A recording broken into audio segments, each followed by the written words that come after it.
And welcome into a playoff edition of the Morning Huddle live from First Financial Bank. If you're out and about, stop by and join us. No cookies out yet, but I'm sure they're back there cooking somewhere, and popcorn is popped. We're going to talk playoff football with Coach Cliff Watkins from the Eastland Mavericks. And, Coach, first of all, thanks for joining us again. This is, 12 weeks in a row, counting the bye week, that we've sat down here and done this, and now it's a playoff edition.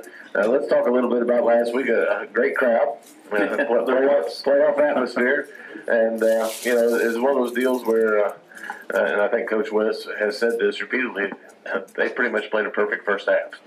Yes, they played great football, and we made some mistakes, and they probably caused the majority of those mistakes. But just stuff we can't do against great football teams and expect to make it a good game and win the ball game. So.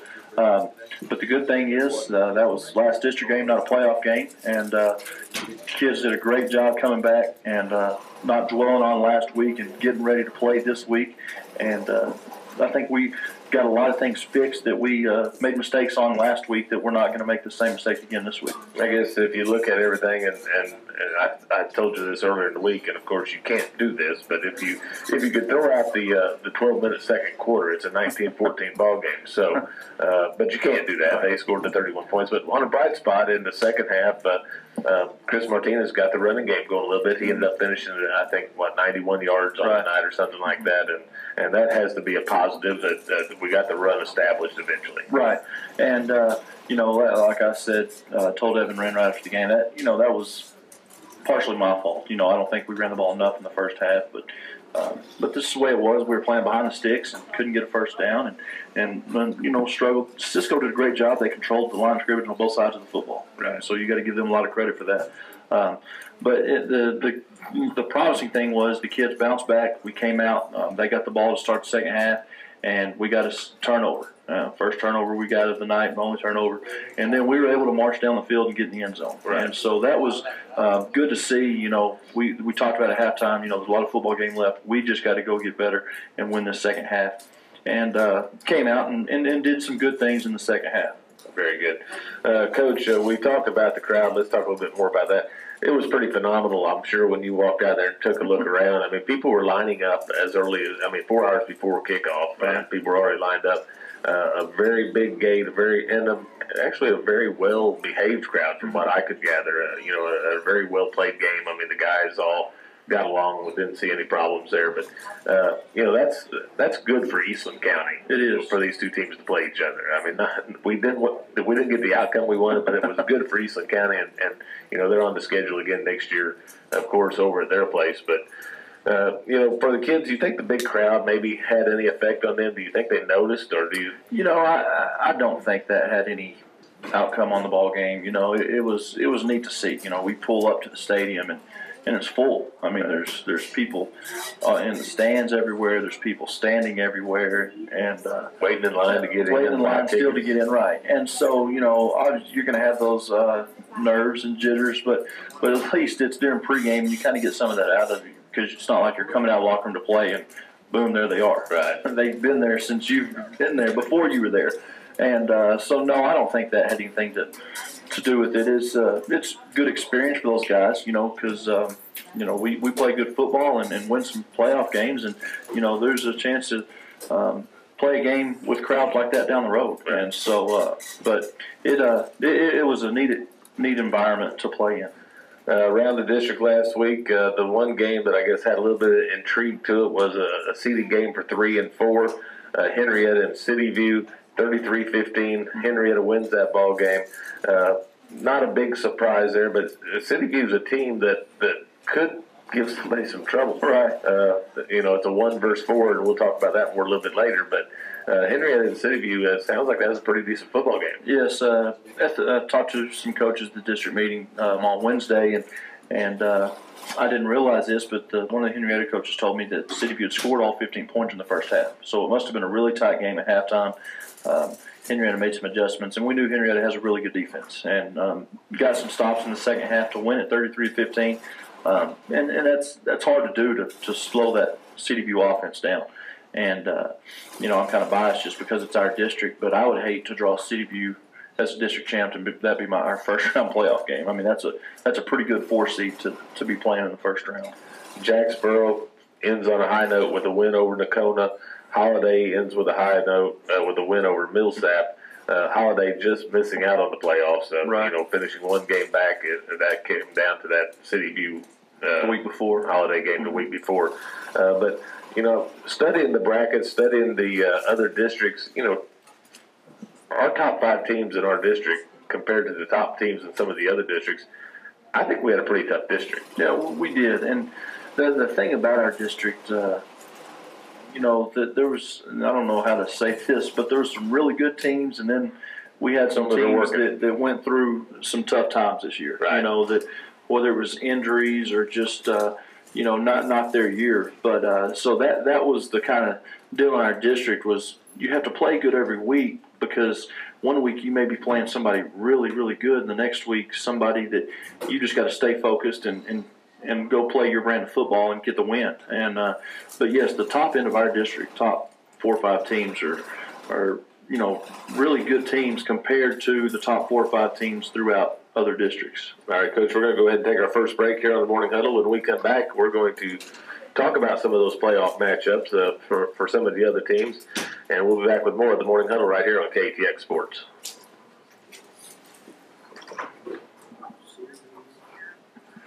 Henrietta Idalou. I think, no, you're crazy. I think that could be a really good game. It won't be very good. Idalou? No. Henrietta? Yes. Saw Idalou on film. Did you? And welcome back into the Morning Huddle live on KATX 97.7. Terry Slayman's along with Coach Cliff Watkins with you. Coach, before we get into some of these games that we already broke down off the air, we'll do it for the general public here in a minute. 4 teams going to the playoffs, maybe a little bit watered down, but inevitably there'll be a number 4 knock off a number 1 somewhere in the state. Yeah, it happened last night in 4A Division I. Really? Van, number 8 in the state, 10-0, got beat by the number 4 seed. Wow. Number 8 in the state, 10-0. I know last year Jacksboro went in as a district champion and got beat in round 1. How do you feel about the extra round? I heard Coach West talk about when his dad was coaching that he went 9-1 one year and stayed at home, and went 8-2 the next year and stayed at home when they were not taking, but maybe a team or two to the playoffs. Do you think it waters down the atmosphere? Or? I think in a way it does, but also in the case of somebody like our district, it lets 4 good teams get in the playoffs. There's some teams that are probably getting 3rd and 4th that probably shouldn't be in the playoffs. 2 and 3 records, right? In district, right. But it's just the way it is. When I was a sophomore in high school, we went 8-2, got beat by Clyde and Wiley, didn't make playoffs because they took 2 teams, and so I think there's a spot for it because was that the quarterback's fault that you went 8-2? It sure was, sure was. But it just depends on which way you look at it. Right. Now, there's some good 4 seeds getting in. There's some not very good 3 and 4 seeds getting in. So I believe it's who is it? It's in that Sonora district. TLC. Mm-hmm. They were 2 and 3. There was 3 teams 2 and 3, and I'm not sure how they it ended up being a head-to-head situation. But TLC was left out, looking in, and that's where some of these other 2 teams. But you have 2 teams that are 2 and 3 in district going as your 3rd and 4th place representative. In district. Right. And I guess, that's just, last night there was a game, Bangs and Brock. Brock first year, UIL eligible. I think they went 9-1 on the regular season, and they just thumped Bangs last night. They did. And they did. They have athletes down there for some reason. I don't know where. Basketball, baseball, it's all there. It's a good program. Let's talk about the Spearman City View game a little bit. Spearman coming in as the district champs in District 1, Idalou finishing 2. But Spearman, undefeated on the year. I don't know a whole lot about Spearman, but I know that City View has a couple of guys that can run with the football. Right.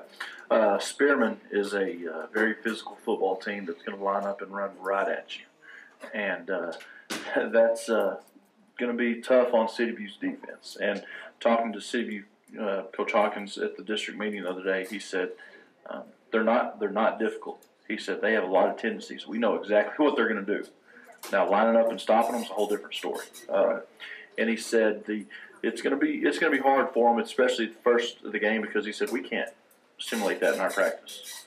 It's not what we do. They're going to line up and run right at them, and I'm sure the speed of City View will give Spearman some trouble early on. And I think City View's got a chance, but I think just the style that Spearman plays, it's going to be hard for City View to come out with a win. And looking into the crystal ball a couple of weeks down the road, if we ended up with a Cisco-Spearman matchup, that game could be over before we're at halftime. It very well could be. It very well could be. It's going to be a lot of smash and power and stuff running right at you and over and over and over.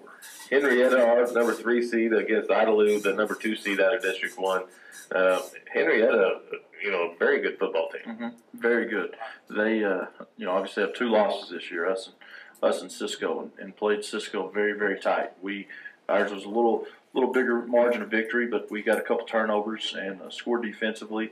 What Idalou does on offense, running the ball as well and running right at you, that plays into the strength of Henrietta's defense. And Henrietta, as we've talked about many times this year, has a really good defense and really good front seven. And so it's going to be tough. I see it being tough for Idalou to move the ball. Being the physical team that Henrietta is, I think Henrietta will come away with the win. And, of course, Coleman and Crane, that's a game that everyone will be wanting to have updates on because, we win our game, we play the winner of that game. Right. That game being played tonight at Roscoe after originally being scheduled for last night in Snyder. Coleman undefeated on the season. That game probably should go Coleman's way. Yes, I think Crane might be 4-6 or 6-4. I can't remember, but they are the 4 seed coming out of that district. Don't know much about Crane at all. I just know that Coleman's 10-0, and I hear they're playing really good football. They've got to be 10-0, and it's going to be. I don't see a way that Coleman loses that game. Post and Grape Creek played last night. The winner of that game takes on the winner of the Cisco Amarillo Highland Park game, and Post wins big over Grape Creek last night. Right, and I don't think that was much of a surprise either. Post, year in, year out, Post usually has a good football team, and they believe they were the 2 seed in that district and took care of business last night. Cisco travels to Vernon to take on Amarillo Highland Park. Interesting about Amarillo Highland Park, last week them and Tuya, in the 4th quarter, Highland Park had a 1-point lead, and I could never get a score update.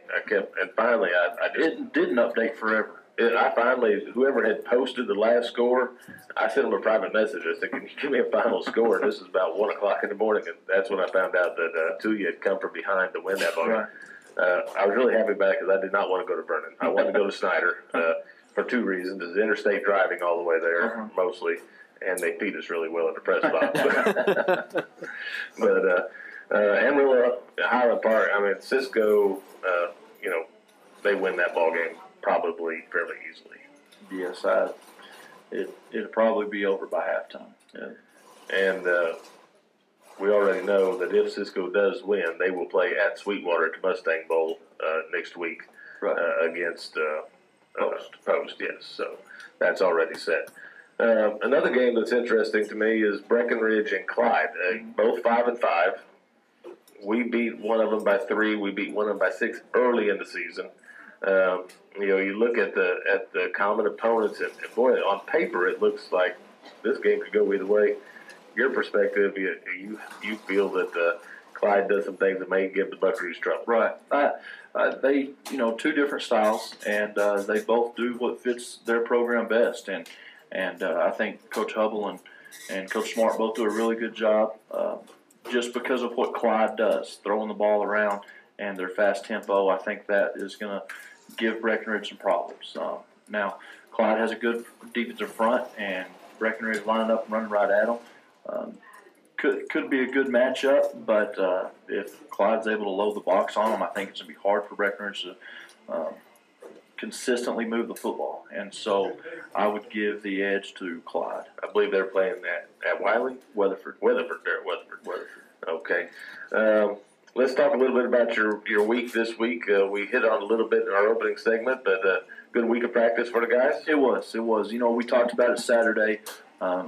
We got 2 ways we can go from here. You know, we got knocked down, and now that was the first loss of the season.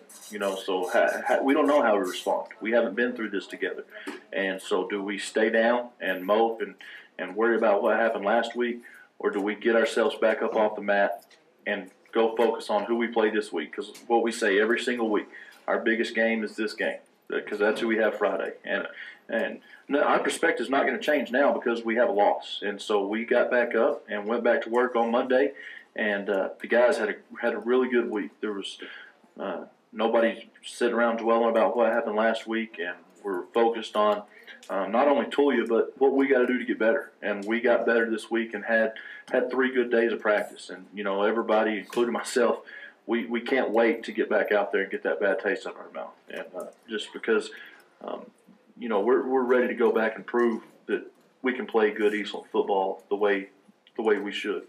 And took the guys out to Maverick Stadium and changed the scenery a couple of days this week. We did. We practiced at the practice field on Monday, and then went out to the stadium to change it up and have good practices on Tuesday and Wednesday, and it went well. A little bit windy and cold out there on Wednesday. Wind was blowing, and it was pretty chilly. But you know, we talked all week also. You know, it's gonna be cooler tonight to kick off than it has all year that we played. What we can't focus on is the weather. It's because I told them all week. I said, I promise you, it's colder in Tulia, Texas, than it is right here in Eastland. and so I promise they're out there working. So we better be out here working and not worried about the cold, and did a good job of it. So, you know, Snyder has been a good venue for the Mavericks over the last several years. I think I know we've played there twice, maybe 3 times in the last few years. Last year we left here 75 degrees. Mm-hmm. Cold front coming in. We moved it up to Thursday because of the front. Get to Snyder, still 72 degrees. Go into this restaurant and eat. Come out 45 minutes later, 50 degrees, and the wind blowing about 40 miles an hour out of the north. Wind doesn't look to be a major factor tonight up at Snyder. Right. No, I looked at the forecast. I believe, I can't remember, maybe 35 around kickoff, but the wind's about 10 miles an hour, right, which won't be a factor. And like I said, it'll be chilly.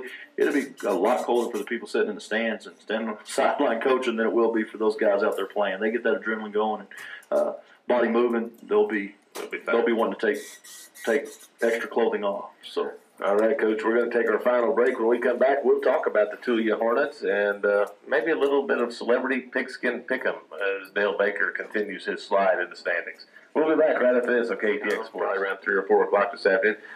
You can also pick it up on KATXradio.com as well, as we've been uploading that as well there. And another thing, all playoff games for both Eastland and Cisco will be archived on KATXradio.com. If you missed the play-by-play and you want to listen to it or listen to parts of it at some time during the week, you can go to KATX, our brand new website, KATXradio.com. A little more house cleaning to do here. Rally towels are available at KATX Radio right now. Go by and pick some up, take them with you to the game, and they'll be at the game being handed out by someone. I'm not sure who yet, but we'll have rally towels there. Coach, sort of ironic that the Lobos and the Mavericks both playing Hornets tonight. Both teams, both opponents are the Hornets, and it's the Tulia Hornets making the trip from north of Lubbock down to Snyder to take on the Eastland Mavericks. Tulia comes in as the number 3 seed in that district, following that 35-30 win over Highland Park last week. What do you know about the Tulia Hornets? Tulia, you know, they've been in most every game they've lost. They're 6-4, but every game that they've been beat, it's been a close game. Besides one, I believe Spearman beat them pretty good. On offense, they're going to spread you out, and they like to throw the ball down the field. They got a quarterback that throws the ball pretty good. They got some really good speed on the outside. It reminds me of City View at their skill positions. Guys that can run and go up and catch the ball.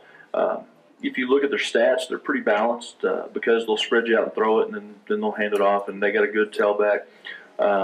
Defensively, they're going to mix it up. They're going to play a split cover 3 sometimes. They're going to then bump back and just move a guy back. They're not going to change personnel and go to a 3-4, cover 4. And so, they kind of come out in something, and if it works, they'll stay in it. If they start having a little bit of trouble, they'll change around, try and mix it up on you. But they have a lot of guys that play both ways. That's one thing that we're going to have to do a good job of is really getting after them and playing fast on offense and maybe trying to wear those guys down. So we go have a good drive, score. Those guys got to go right back out. Now they got to play offense, which is a big advantage for us because we don't have many guys that do that. All 5 of their offensive linemen are their 4 starting defensive linemen and 1 linebacker. Wow. And so that's got to be something that we can do to wear them out on both sides of the ball. One stat that jumped out at me when I was looking at this matchup during district play, they actually allowed more points than they scored defensively. So to me, I'm thinking, are we seeing sort of a very similar to City View on both, defensively? Because that's a City View problem is right. Stopping score. Right. It probably similar. And I think it's just hard when you got so many guys playing both ways. To put up a lot of points and then to go right back out there and get a stop. And so it could be very similar to what City View is. Health-wise, last week we came out of the Cisco game healthy for the most part? Most part. Got one injury. One injury. So other than that, everything else, good week of practice. Football weather's here. It's playoff weather. It's a 3rd season of 3 seasons, and it's the one that matters. It's the playoffs. That's exactly right. That's like you said. We've talked about it this week. It's had a good start to the season, good middle part. Now we got to finish strong. All right, Coach. Before we get out of here, let's take a look at the Celebrity Pigskin Pick'ems. Since Bailey's not here, let's pick on Baker some more, as we'll bring his up. Stephenville versus Decatur. It's going to be. That's going to be a 7-3, 7-3. It's going to be a tough matchup, and just because Stephenville's missing their quarterback, and they've struggled defensively, but I know that staff over there, and they'll do a good job game planning, getting those guys ready. I'm going to go with Stephenville. Stephenville. We've already talked about the Clyde Breckenridge matchup. Colorado City and Alpine. Colorado City. Dublin. Coach Cervetto has the Dublin Lions back in the playoffs, and they take on Corsicana Mildred. I'm taking Dublin. Me too. Lions roll. Baird versus Monday. Monday. Roscoe versus Wink. We already know they played last night. I'm going to go with Wink. Yeah. Baker got that one right, but they didn't go and change it this morning. So, Zephyr versus Eden. 6-man. Zephyr. Yeah, good call. Mississippi State and Alabama. I would have said Alabama, but nobody gives Mississippi State much credit, and they're the number 1 team in the nation. I'm going to go with Mississippi State. And Nebraska and Wisconsin. Texans at the Browns. Texans at the Browns. Okay, so Baker, you're going to go about 6-4 this week, according to Coach. And we gave you one with the late game. That's going to do it for a playoff edition of the Morning Huddle live from First Financial Bank. I want to thank my engineer back in the studio, Blakeney Hodges. Great job as usual. Thanks to my guest, head coach Cliff Watkins. Thank you for your time this time. Till next time, we'll see you all in Snyder. I'm Terry Slavin. Have a fabulous weekend, everyone.